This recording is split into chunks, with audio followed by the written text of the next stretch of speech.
The Insider Hit, brought to you by Capital Preservation Services, the tax planning team that helps business owners earn more and keep more. 5, 3, 2, 1. And you can watch the show on our webcast. Go to YouTube, search Out of Bounds Sports. SEC Insider Hit this morning, brought to you by Ace Bolt and Screw, powered by DeWalt Tools. Ace Bolt and Screw's new location, Gluckstadt, Madison County, to go along with their location in downtown Jackson, Tupelo, and Atlanta. Ace Bolt and Screw, powered by DeWalt Tools. We're live in the Bank Plus studio, 105.9 The Zone, the Out of Bounds show. We had Hugh Freeze on the show yesterday, and we're going to visit with our next guest about Hugh Freeze. Has he leapfrogged Billy Napier as the hottest name in college football? We'll see what Dave Bartoo thinks college football matrix. Dave is on the Coors Light guest line. And so, Dave, South Carolina doesn't look good. Tennessee doesn't look good among other schools. When I throw out the name Hugh Freeze, what are your thoughts? Immediately, reconstruction. I mean, his name wasn't even on the radar, 18 months ago? Right. You know, and now today, well, heck, even 6 weeks ago, you could put his name on lists for anything above Liberty, you know, Conference USA, the American Athletic Conference, you know, but nobody's talking Power 5, you know, and today it's like, oh my God, he wouldn't do anything but a Power 5 job now, and rightfully so. You know, he's coached his way into that. And you look at him on paper, even before the last couple of weeks, you and I have talked about it off the air. I've told you the dude's good on paper. On the field, he is a great coaching asset. But I think there's a limit to the program where he can land when he leaves Liberty. Because he'll leave Liberty. I mean, I don't think there's any question about that. Money talks, and programs still have it, and they want a winner. Which is what he puts on the field. But at the same time, we all know that programs do their full due diligence, and I think there's a certain cap, a certain level in which he's going to be able to be accepted to move up into the Power 5 conference.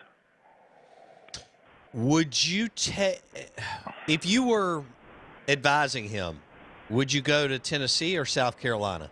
South Carolina. Why? I'm going. Well, number one, let's assume even pay, right? Let's Sure. assume even pay. You know, we've both been in business our whole life.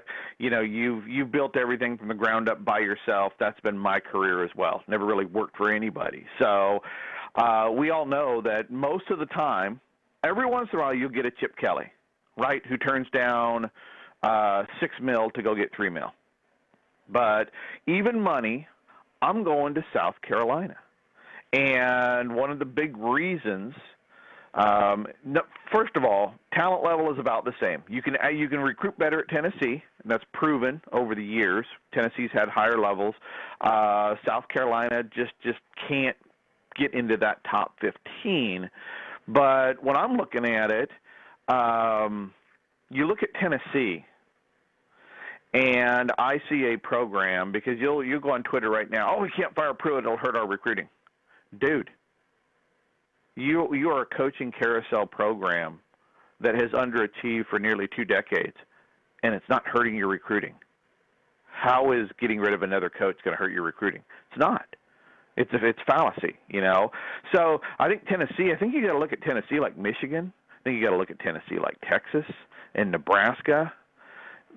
They chew through guys, and nobody's successful. Michigan, dude, the last 3 guys they had, Hoke, Rodriguez, Harbaugh, worst stops of their career is Michigan. So I'd be scared of Tennessee. I'd be scared of what's behind the curtain at Tennessee that is holding them back. With South Carolina, you have recent success with Steve Spurrier. Look, we all knew the next guy after Steve Spurrier was going to get hammered, okay, because you just don't follow up Steve Spurrier and get the love he got. Now, they hired Muschamp, and he's done basically the same thing that South Carolina did at Florida, underperform. So to me, South Carolina, though, has a better opportunity because it just feels like there's not that in the background. There's not that intangible that's holding the whole thing back. So Freeze as a head coach, I think he 100% believes in himself to call plays. If he walked into the SEC East right now, he'd be the number one play caller in that division instantly. Hello. Wow. Well, I mean, who's dude, I told you Monken's no good. Right. It would just be Bobo would be second, right? And that's it. So, Right. Yeah. Okay. You know, so. And then Mullen third, I guess? Or do you even consider Mullen third? Oh, yeah. You know, and Mullen's having just a fantastic, probably his best year of play calling right now. I mean, they're number 2 in the country in scoring efficiency behind Alabama. Right. And in prime spot for a playoff position. But overall for his career, Freeze is still better a play caller. You know, Bobo I'd say is closer to Dan than Hugh, but there's your top 3 right there. But you know, if Hugh came into Tennessee or South Carolina or you would instantly, in my opinion, say, look, they can just simply outscore people. You know, it might take a year or two, you know, to build it up. Things say, you know, everybody will look at Liberty and go, oh, look how fast that happened. It doesn't happen that fast at the Power 5, especially the SEC. It takes time to build these things. Every once in a while you're going to get lightning in a bottle where you go, oh, my God, anybody can do this. You can happen instantly like Arkansas. Dude, Arkansas is the biggest anomaly in college football this year. Don't get caught up too much on it after 6 games. I know we talked about it and said, look, it's the best X's and O's staff in the SEC to start the season.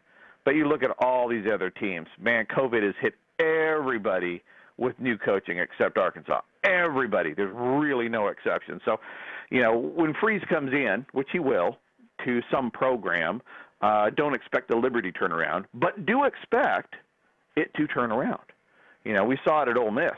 When he was at Ole Miss, I had him rated number 1 underdog, meaning that when he was an underdog, he had the best chance of pulling the upset. The problem was he was the worst at being the favorite and losing.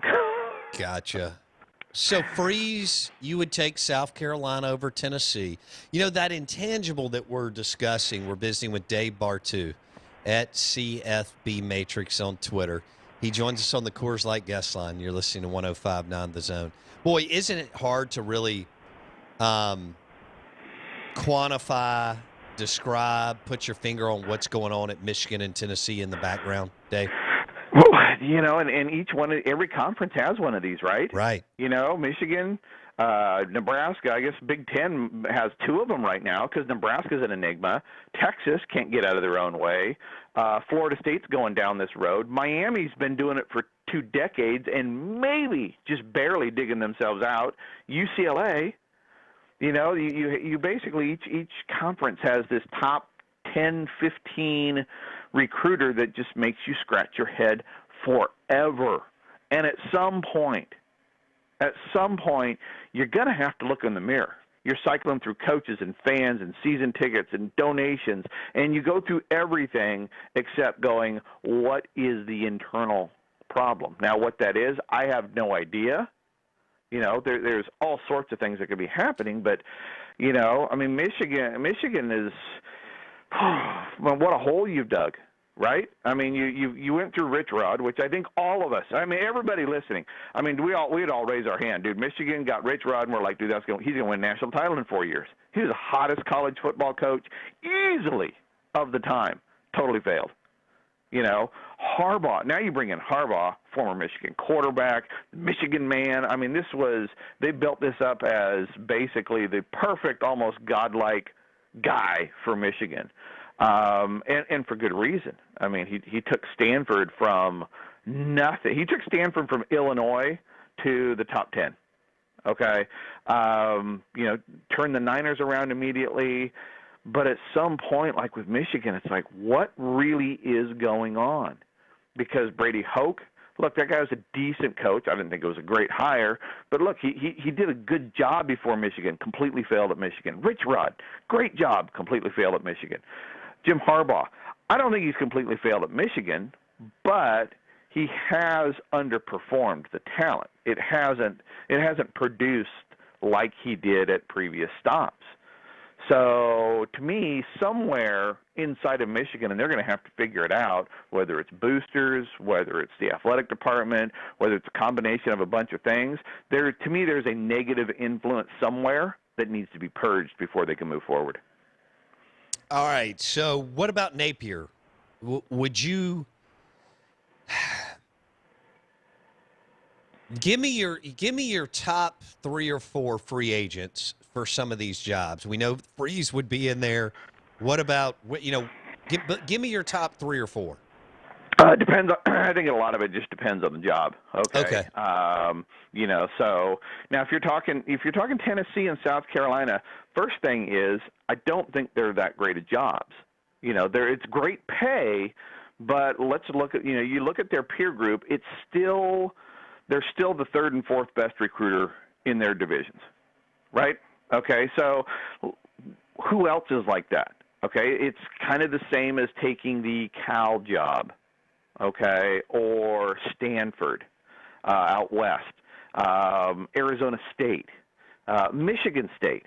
Okay, Michigan State, number 4 recruiter in the Big Ten East, 3 really good recruiters ahead of them. Michigan State and South Carolina, kind of the same program. Michigan is basically Tennessee. So are those great jobs? Yeah, they're really, really good. They're nice. They're part of a big brand. You get paid a lot of money, but is there a huge upside for winning? No. It's not like Georgia and Florida. It's not like Alabama and LSU. It's not like Oregon and Washington. So, with those jobs, though, like we talked about Freeze, certainly Napier, he's done an excellent job. When you start talking G5s, I'm wondering where Luke Fickell is going to land. He's done an excellent job at Cincinnati, and not just 1 year. It's been 3 really good years of scoring efficiency. Dude can coach. Dude can identify coaches that know how to do the X's and O's. The Tennessee-South Carolina job might actually be below him. He may say, no, I'm going to hold out. Right. Like Jeff Brom. Jeff Brom's a great example of what I think coaches are looking at. He could have gone back to his alma mater from Purdue, but he said no. I believe Jeff Brom is above Louisville. I think he believes he is above Louisville, and he is waiting for that bigger job. So I think you're going to see that a little bit more frequently, is coaches taking a harder look at what they believe in themselves and where they actually could fall. So, those are tough jobs to fill. They got the money, but finding the guy that's out there, I think, is extremely difficult in those middle-level jobs. I think it's easier if you're bottom tier. Vanderbilt, a lot of guys will move up to Vanderbilt or Kentucky or Missouri and take that shot in their career. But then you have that middle group that's much harder to fill, in my opinion, and you have your elite jobs. Your Bama, your Georgia, your Florida. Right. In other words, LSU. you don't have Michigan or Tennessee as elite jobs. No. I think that would be a not. rude awakening to a lot of their fan base, but they're not at the end of the day. No, a really good coach and some really good field position coaches, your X's and O's guys, your DC, your OC, your special teams guy. You get 4 really, really good guys in there, and yeah, you can make a run. Okay, the toughest team is that 4th position team. Okay, that Michigan State, that South Carolina, that Cal, the Arizona State. Okay, because 80% of all your division titles are won by your top 3 recruiters. Mm-hmm. Okay, so you keep that in mind. 80%. And I think in the SEC, so in the SEC, Georgia, Florida, Tennessee, Auburn, LSU, and Bama. Correct me if I'm wrong. I think they've won all but one of the division titles. Did Spurrier actually outright win a division title at all at South Carolina? No, he didn't go to Atlanta. Pinkel at Missouri went twice. He got 2, 13 which was right. weird. Okay, that's it. Yeah, because they just got Missouri just got in. Bloody freak, Gary Pinkel. There's a guy that should have a statue outside. No doubt. Oh my gosh! I mean, think about that. So Missouri is the only non-top 3 recruiter to make it to Atlanta. Since 2000 is what you're saying. Since 2000. Yeah. Right? Okay, I got you. 20 years. I guess Houston Nutt may have gone Did he hit for Arkansas? early in Arkansas? 2000. Yeah, I think he went once or twice, but I know where you're going. It has not happened often. Yeah. Right. The point is, it's nearly impossible. It's really, really hard. You have to have windows of opportunities. Why did Michigan State do it? Yeah, they had a really good dirtbag coach, but Penn State was down, Ohio State was down, Michigan was down. Okay. Oregon was really, really good. Okay. But it was also at the time Washington was a mess, UCLA still a mess, USC was falling apart. Okay. So, you take that South Carolina job. Look, Steve Spurrier couldn't even get him to Atlanta. Say that out loud. Steve Spurrier couldn't get him to Atlanta. So, both of those jobs are really hard jobs to live up to the expectations of the fan base. Really hard. That's why you get paid a whole lot of money to take the crap. I wish we could put our finger on what it is at Michigan. But that's what makes it fun, right? Oh, no doubt. That's what makes it glorious. That's why we play the games. I mean, look, a month and a half ago, everybody in the SEC was excited. Now, like clockwork, halfway through the season, half the fan bases want everybody fired. Right, including Mike Leach. Oh my God, fire them all! Fire them all! I'm kidding. That's just the most vocal are the ones that are, on the mess. And you got to have those people, right? I mean, they love it. They live it and breathe it 4 or 5 hours a day on boards and so on. But you said it several months ago, Leach's first year, sometimes second, there's this big transition to get everything going, on offense. But there is the vocal minority is already up in arms and doesn't think the Leach experiment's going to work, Dave. And if it doesn't, it doesn't.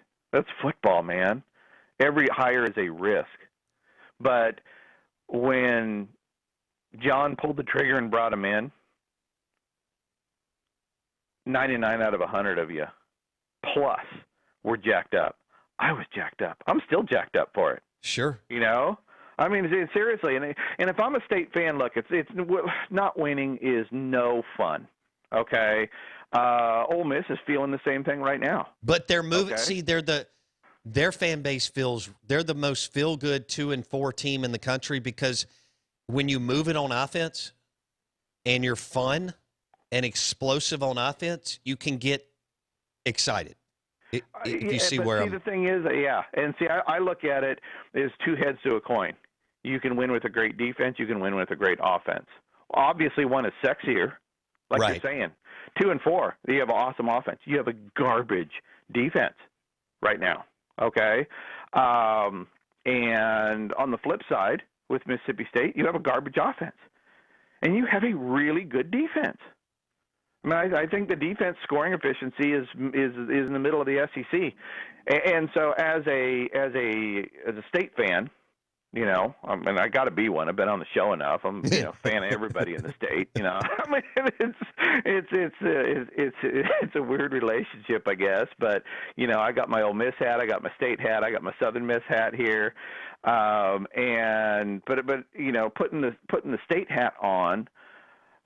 I know that in the past, Mike Leach offense gets turned around, right? Mm-hmm. I mean, you look on paper, you saw it start slow at Texas Tech, turned it around.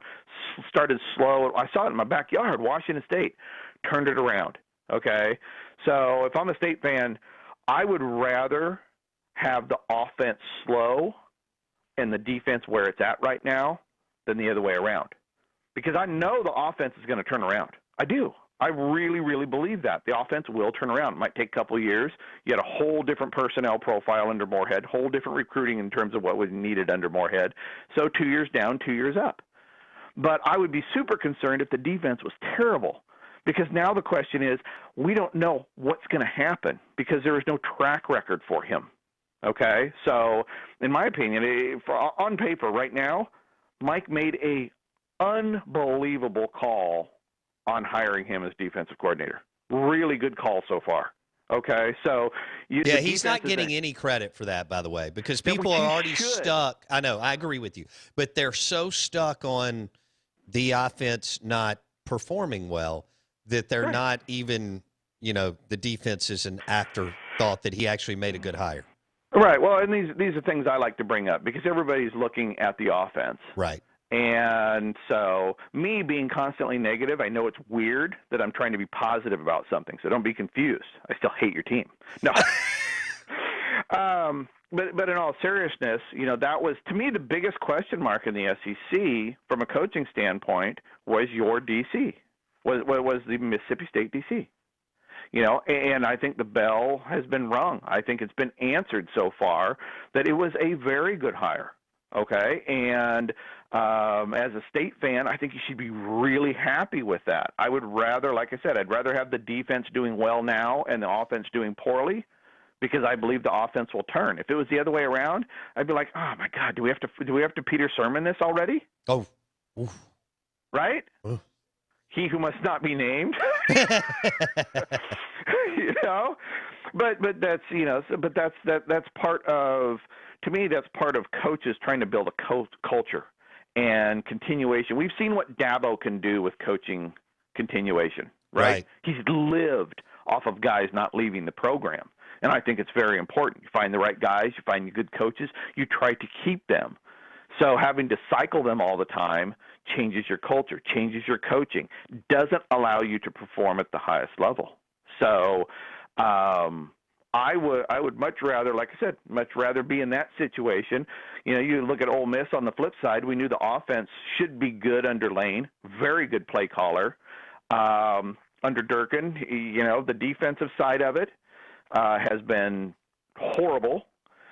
His career is good as well, so I would expect that to turn next year. But they'll get better personnel. Yeah, they will, but I'm still, that's a concern because he's been out of calling plays long enough. Look what happened to Bo Pelini. He wasn't, Bo's career was a great defensive career profile, but he didn't call plays for 10 years. And now LSU, in spite of Coach Ed saying this is the best defense I've ever had, LSU literally, if the season ends today, it is their worst scoring defensive efficiency team this century. Ed's like, everybody has COVID this week because Bama's going to hang a 50 burger on us, and I don't want it. Yeah, and they haven't played Bama or Ole Miss. Holy moly! And like you said, that defense. If State fan or Ole Miss fan needs something to laugh at, just go watch LSU defensive tapes. It is horrible. All right, that segment, that hit, was brought to you by Four Roses Bourbon. Dave Bartoo at CFB Matrix on Twitter. And Dave joined us on the Coors Light guest line. Be good, buddy. Thank you, man. Take it easy, bro. Dave Bartoo on the Out of Bounds Show, brought to you by Four Roses Bourbon, Manhattan. We're live in the Bank Plus studio. The show also presented by Michael Oswalt, Tom Smith Land and Homes. If you're buying or selling your hunting camp, or fishing camp, or fishing cabin, Michael Oswalt, 601-898-2772. The show is also powered by Mississippi Sports Medicine and Orthopedic Center. We will see you tomorrow.